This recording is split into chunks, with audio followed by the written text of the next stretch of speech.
একটি শিক্ষণীয় গল্প। তো ভিডিওটা সবাই শেষ পর্যন্ত দেখবেন। হঠাৎ খেয়াল করলাম আজ রাত 12টায় আমার এমবির ম্যাচ শেষ হয়ে যাবে। এখন এই কয়েক ঘন্টার মধ্যে আমাকে 50 জিবি এমবি শেষ করতে হবে।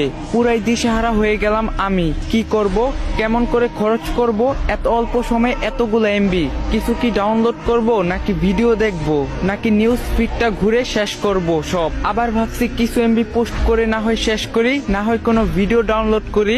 আসলে কি করব কিছুই বুঝতে পারছিলাম না।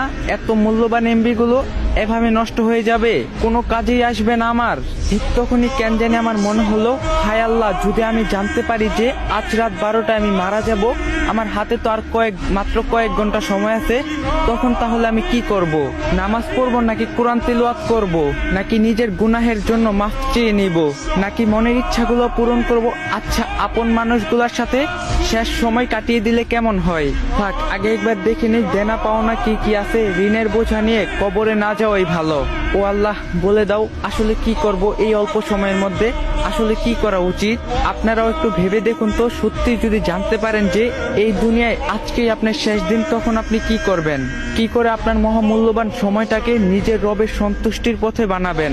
আসুন, সময় থাকতে আমরা নিজেদেরকে বদলাই। আল্লাহ আমাদের সবাইকে হেদায়েত দান করুক, আমিন। তো গাইস, যদি ভিডিওটা ভালো লাগে বেশি বেশি করে কপি লিংক করে দিবেন, কারণ আইডা ফিউজ আছে, আইডা আনফ্রিজ করে দেন। আর আপনারা যদি এখন থেকে ইসলামিক ভিডিও দিতে বলেন, অবশ্যই কমেন্টে বলবেন, কারণ আপনাদের কমেন্টের উপরে ভিডিও বানান। আপনারা যদি বলেন ইসলামিক ভিডিও দিতে, তাহলে ইসলামিক ভিডিওই দিন।